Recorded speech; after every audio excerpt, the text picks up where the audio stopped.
All right, everyone, and welcome to episode 3 of the second season of the Integrity Racing Show. Recapping the truck race here after the Dover race tonight for the All In Truck Series. And we're also going to talk about the All Star event that we kind of hosted last night at Charlotte to kind of give everybody a chance to relax and have some fun. But let's start with the truck series that was hosted at Dover tonight.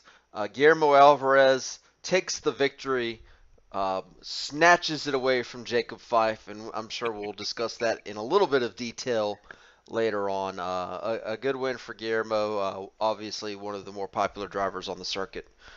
So the country of Mexico gets their second win of the year, as Guillermo also won the Cup race at Talladega earlier this season. So Jacob Fife again finishes second. We'll talk to Jacob in just a minute. James Hudson finishes third, a good run for James, and that enables him to keep his points lead. Cody Smith finishes fourth. Brad Patton, dominating performance, leads 63 laps, but he takes a set of tires with him to the next race instead of using them on his last pit stop. So I'm sure he regrets that. Adam de Blasio was also stuck on old tires at the end of the race.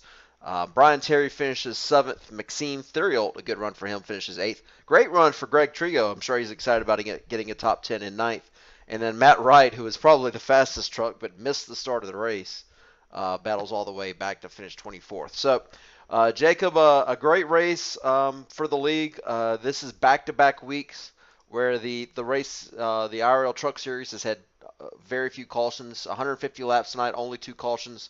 That's coming off of a 1 caution performance last week. So another good week for the Truck Series. Yeah, definitely. Like you said, the past 2 races have really shown the true form of what we're used to here, and that's also with relatively high car counts for the truck series as well. Last week we had around 25 to 27, I think it was, and this week we're right at 26 again, and still we're able to maintain good long green flag runs. I think we had our first caution either right at or just past halfway, and then just one more a little bit later on, and then that was it, and a decent green flag run to the finish. So I'm definitely seeing that take shape in the truck series and the cleaner racing come to form, and hopefully that translates to the Cup Series as we start to get back into going to really the same tracks over the next couple of weeks that the Truck Series is leaving from. We'll be at Charlotte Monday night, and then the week after that we'll be at Dover. So hopefully the same thing will translate, but only time will tell. All right, so Jacob was in the running. We talked about that, and he got Allen rolled. So we'll talk about that just a little bit. But a good race there towards the end. Jacob and Guillermo were coming through the pack there with their fresh tires and snatched the lead. So Jacob, walk us through that final few laps and tell us about the race to the finish. Well, for starters, I want to say that I had a lot of fun racing Guillermo. We always race clean with one another. I know there was a couple times where he had runs on me, and he probably could have hit me and just moved me out of the way, but he didn't because that's how he is. And I appreciate that. It was a blast running with him. Obviously, with a few laps to go, we were coming up on a couple lap cars, and Alan happened to be in the way, I guess. He got loose off of 4, and when you're coming off of 4, you're right on the edge anyway. And I was trying to get under him, and I had to go further below him than I needed to or wanted to, and I had to do some creative steering to not junk my truck. So that's when Guillermo was able to get by. I honestly do think Guillermo would have been able to get by anyway, but it's how it goes sometimes. A little frustrating with how that played out because you want to race for the win. I definitely had a shot at the win, and it was catching him at the end there. But definitely a good run by Guillermo. He had a very good truck, and that's, like I said, that's how it goes. So, but I'll happily take the second and move on to next week. All right, so I've got to apologize about some technical difficulties there. I think I accidentally hit the X-Plane button on my computer, and X-Plane started to fire. started to fire up. So I apologize about that. But great race. Guillermo gets the victory. I can completely agree with Jacob there. A clean driver that everybody in the racing league, our Integrity Racing League, respects. So good to see him get a good finish tonight. So let's take a look at the truck standings after 11 races so far this year. James Hudson with your points lead at 430 points. He's got a 16-point lead over Guillermo. Beneficial of that victory tonight, jumps over Jacob and takes second in the point standings. Jacob just 1 point back for second. Matt Wright, despite only making 7 races, is in fourth. So obviously he's pretty fast this year. Brian Terry is in the 5th spot in the Truck Series points, so he's having a good year on the trucks. Lance Gentles is 6th. I think the trucks really suit his driving style, it looks like. Randy Fayash is 7th in points. Good to see him up there getting some strong finishes. I know he was actually one of the fast, top 10, 12 truck tonight. So good for Randy. Good solid finish for Randy. Brendan Kohler still has only made 6 races, but when you win half of the races you enter, you're going to be pretty good.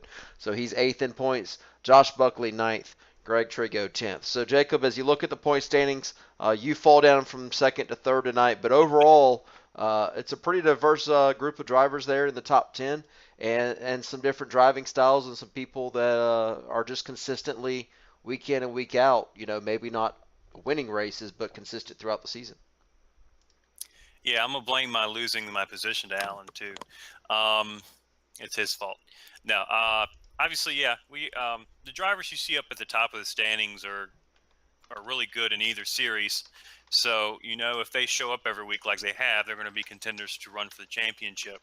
But with the same relative format for the chase as we do, for the Cup Series as we do the Truck Series, it's going to be a challenge to get the finishes at the end and be able to make your way into the last race of the season to be in the last round. So that's going to be the challenge.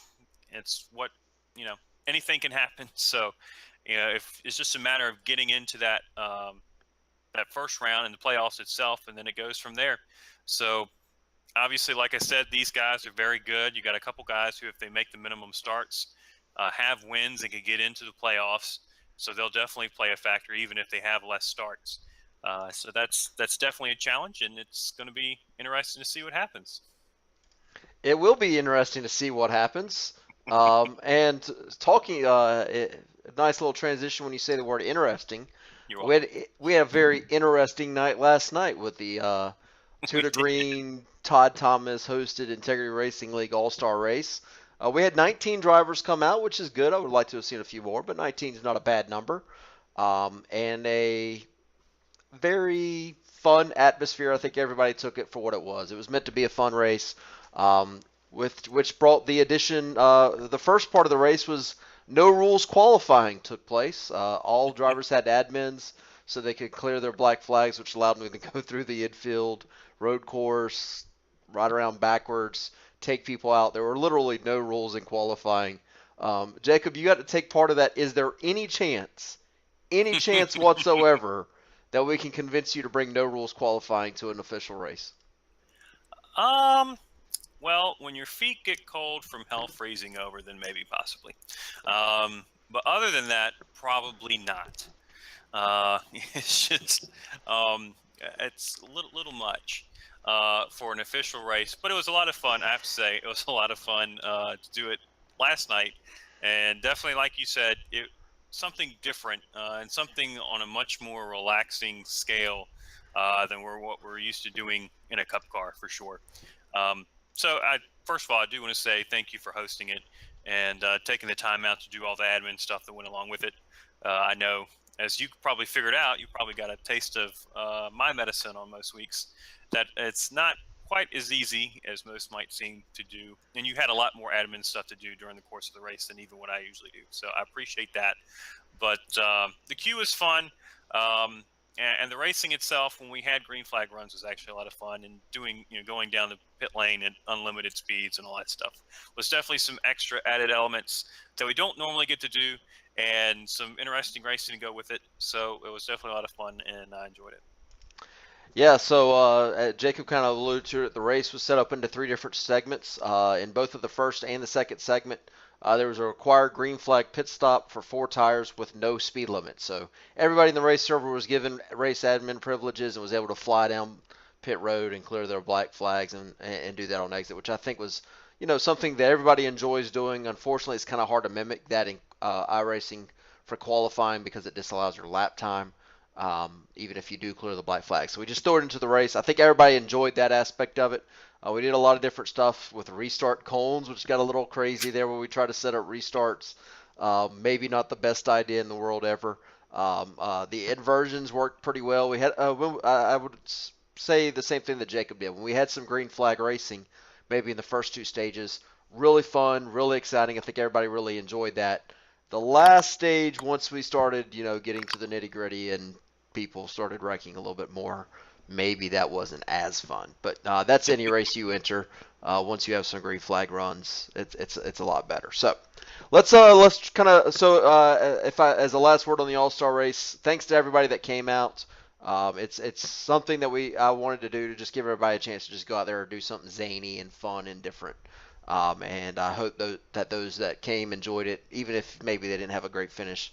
Just enjoy it for what it was. So thanks to everybody that came out and supported the event. So let's transition to the next thing we want to discuss is the team challenge standings. We didn't get a chance to talk about the team challenge after the race at Kansas, and so we've got to update everybody where we're at. So the team challenge standings, and these have been updated through Kansas, and I'll zoom in on these so to make sure everybody can see them as clearly as I can here.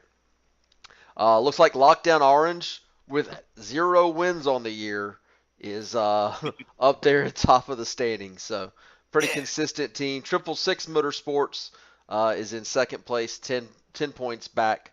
And Tudor Green, who was in the points lead through the first 6 or 7 races, has fallen to third. Jacob's team and the Integrity Racing team is in fourth. From the Rear Racing has 7 wins on the year to round out the top five. 7 wins on the year. They've got Matt Busa, Brad Patton, Caleb Eisenhower, Kent Wetherill, and one other pretty fast driver I can't remember. So 7 wins on the year, but they find themselves 45 points back in the fifth spot. So Jacob, this is the second year of the Integrity Racing League Team Challenge. And it looks like if you look at the standings there, it's something that really is going to reward consistency each week. Yeah, I think that definitely shows itself. You have, our team who's got off to a little rocky start, but we're starting to get some traction, and we've moved up, I believe, 1 or 2 spots over the past couple weeks, and are in fourth. But we have a massive gap up to the top three, who are really setting themselves to cut above the rest of the field. And like you mentioned before, I believe it's the orange team for a lockdown is has 0 wins, but is leading pretty well actually over the rest of the group. But it takes a whole year to run this thing, so I think it'll tighten up some as we go into further into the season, and it should be a decent running. All right, and the last thing, we didn't get a chance to talk about this at all last week to update everybody on the Cup Series. This is the Cup Series data, just to make that absolutely certain.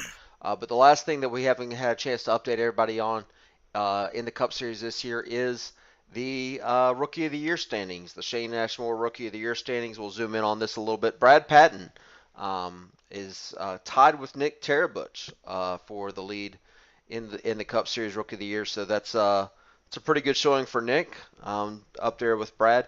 A really tight race as with only with after 11 races, Brandon Coppinger is only 2 points back for that Rookie of the Year.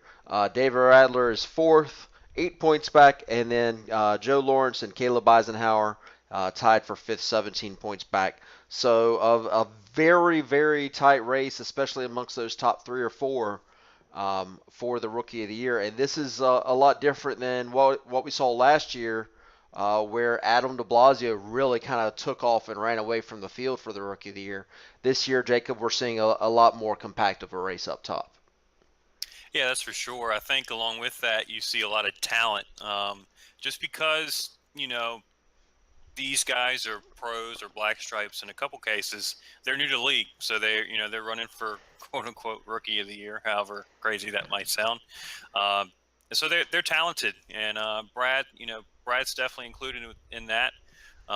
It's his first year in the Cup Series, so and then you have Nick there as well, who's consistently making finishes and having solid runs. And the real the real deal is going to come when we get to the drop weeks.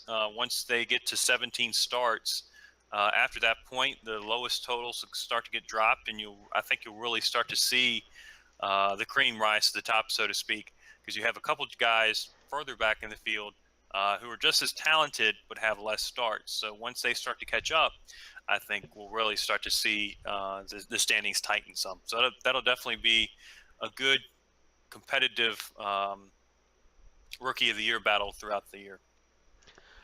All right, so that completes our look back on what we've seen in the Truck Series and the Cup Series. So now it's time to look forward a little bit to the coming race this week. This Monday we go to Charlotte in the Cup Series for the longest race of the Integrity Racing League season, 300 miles at Charlotte. My attempts to woo Jacob into a 600-mile race were not successful.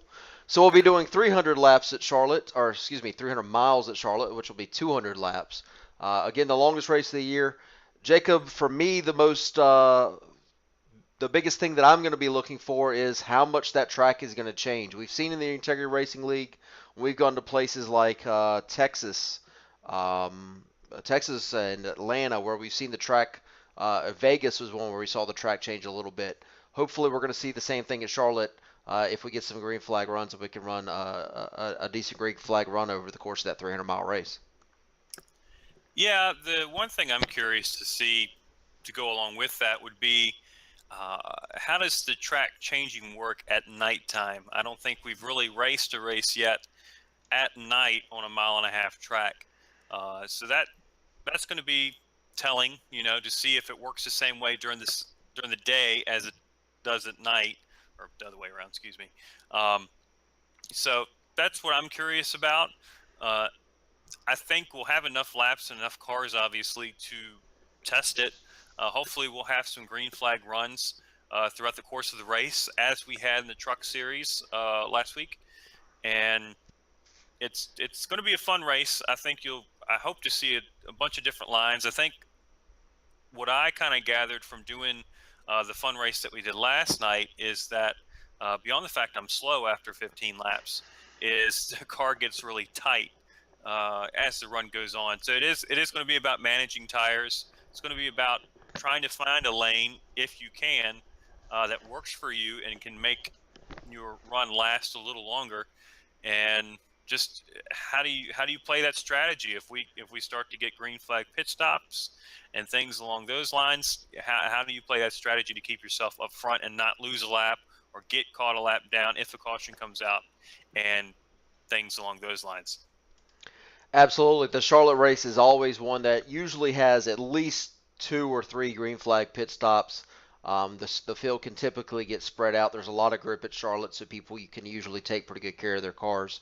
And so this field gets spread out. You usually get some green flag runs. So normally get some fuel strategy or tire strategy calls towards the end of the race. That'll make things interesting.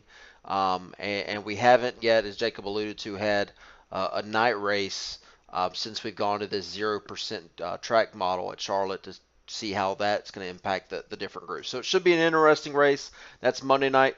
And then the Truck Series on Tuesday night. Jacob, can you remind us where we're going to be at for the Truck Series? Yeah, we'll be at Texas this coming Tuesday night. So a week from tonight, we'll be at Texas. Should be another great race. I expect nothing different than from what we had the past 2 weeks. Same type of setup and feel. I think we're all pretty used to running at Texas, so it should be a good deal. I think we'll have another good group. I know we had, like I mentioned, 26 tonight, and that was without the guys who run in pass and come with us every other week.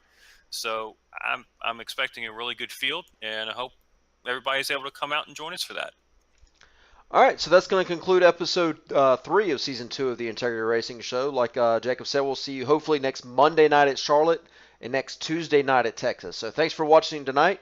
Hope you enjoyed it, and we'll see you next time. Have a good night, everybody.